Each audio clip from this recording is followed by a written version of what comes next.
Assalamualaikum warahmatullahi wabarakatuh. Sahabat properti syariah, kewajiban orang tua tentunya bukan hanya memberi nafkah kepada anak-anak kita, tetapi juga kita memiliki kewajiban untuk mempersiapkan mereka menjadi generasi-generasi yang mempunyai akhlak yang bagus, mempunyai adab yang bagus, taat kepada agama dan orang tua.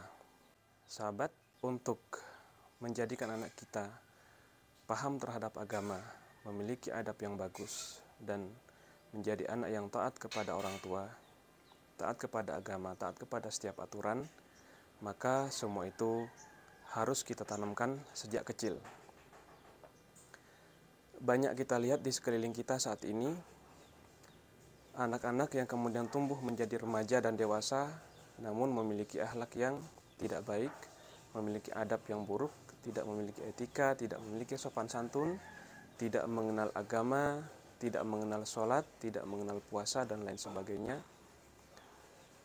Semua itu karena apa, sahabat? Itu semua dikarenakan kelalaian kita selaku orang tua sejak mereka kecil.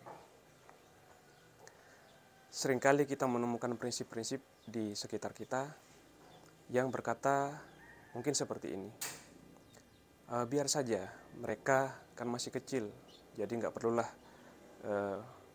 kita disiplinkan segala untuk sholat segala macam, nggak perlulah kita ajarin puasa, nggak perlulah kita ajarin sholat sekarang, mereka masih kecil. Kalau anak itu perempuan misalnya, biarlah mereka berpakaian seperti ini, toh mereka masih kecil, nggak perlulah dari sekarang kita ajarin mereka berpakaian yang menutup aurat. Tetapi masalahnya, bila kita berprinsip seperti itu, nggak perlu ini dan itu dengan alasan mereka masih kecil, maka itu berarti kita tanpa sadar telah menanamkan prinsip yang keliru, telah menanamkan kebiasaan-kebiasaan yang tidak baik kepada anak-anak kita.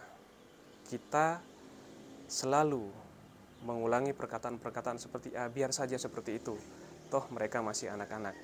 Justru ketika mereka masih anak-anak itulah kita harus menanamkan, kita harus menginstal di dalam diri mereka segala bentuk prinsip-prinsip yang baik, mulai dari tata krama, adab, etika, sopan santun. Kemudian kita ajarin mereka tentang Islam, tentang sholat, tentang puasa, tentang iman, dan lain sebagainya, tentang menutup aurat jika itu anak kita perempuan misalnya. Semua itu harus kita tanamkan sejak mereka kecil, sahabat. Karena pada saat mereka kecil itulah mereka paling mudah menyerap informasi apapun yang mereka dengar, yang mereka lihat di sekitar mereka. Disitulah kita bisa lebih mudah untuk membentuk kepribadian mereka, kita bisa membentuk karakter mereka sejak mereka kecil. Jadi jangan sia-siakan masa kecil anak kita. Jangan menunggu sampai mereka remaja atau dewasa baru kita ingin mengarahkan mereka. Kalau seperti itu berarti kita sudah terlambat, sahabat. Ketika kita menunggu anak kita sudah mulai memasuki usia balik, sudah misalnya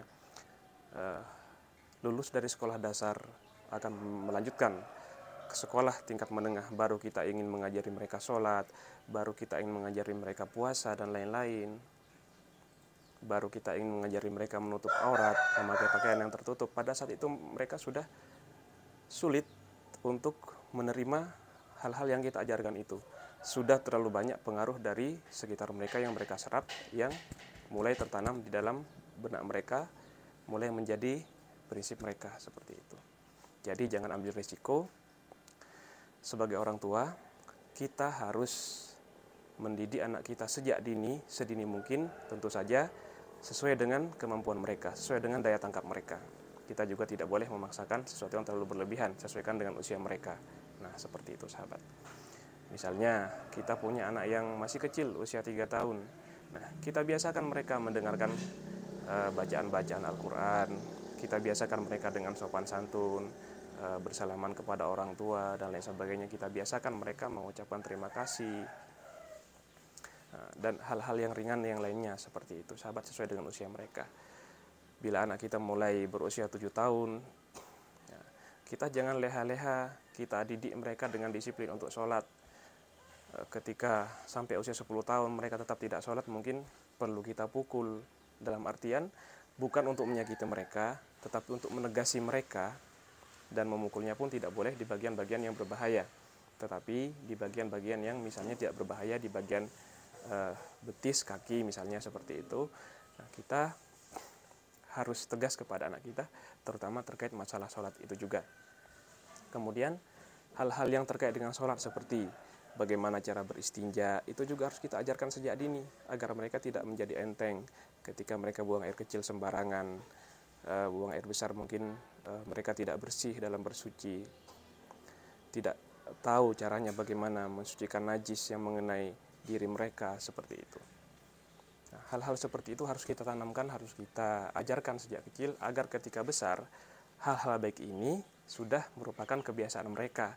Jadi kita tidak sulit lagi untuk mengarahkan mereka, seperti itu. Kita tinggal menambahkan pengetahuan atau hal-hal yang levelnya lebih tinggi. Itu tadi mungkin hal-hal yang ingin saya sampaikan. Kita sebagai orang tua ini, kita misalnya sudah merupakan pribadi yang taat beribadah misalnya, dan lain sebagainya, kita sudah baik, kita sudah bagus. Tetapi bila kita lalai dalam mendidik anak kita kemudian tumbuh menjadi orang-orang yang tidak taat agama, menjadi pembangkang, menjadi orang-orang yang misalnya bahkan menimbulkan masalah di dalam masyarakat, maka tanggung jawab kita di akhirat sangat besar, sahabat.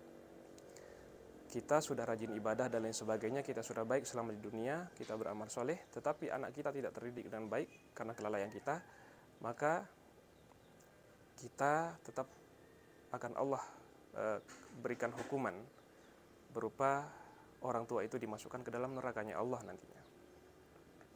Nah, beda lagi ketika kita sudah berusaha maksimal mendidik anak kita, tetapi memang anak itu mungkin tetap bandel dan sebagainya, berarti kita sudah menunaikan tanggung jawab kita, seperti itu. Tapi kita harus berupaya maksimal dengan segala upaya yang kita mampu, baik secara zahir maupun secara batin, untuk berusaha mencetak anak-anak kita menjadi anak-anak yang soleh solihah itu, pemirsa. Mungkin itu yang ingin saya sampaikan dalam kesempatan kali ini.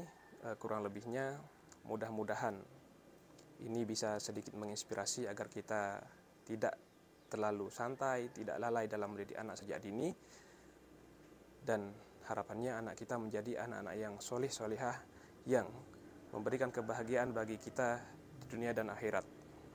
Assalamualaikum warahmatullahi wabarakatuh. Pemirsa, bila merasa ini bermanfaat, bisa tekan like dan subscribe serta lonceng notifikasinya agar sahabat selalu mendapatkan update terbaru dari kami. Terkait kepemilikan properti syariah, sahabat juga bisa menghubungi kami dan bisa melihat konten-konten tentang properti syariah di channel ini juga. Di situ sahabat bisa memiliki opsi ataupun bisa memahami bagaimana skema kepemilikan properti syariah itu, sahabat. Baik, itu saja. Semoga bermanfaat.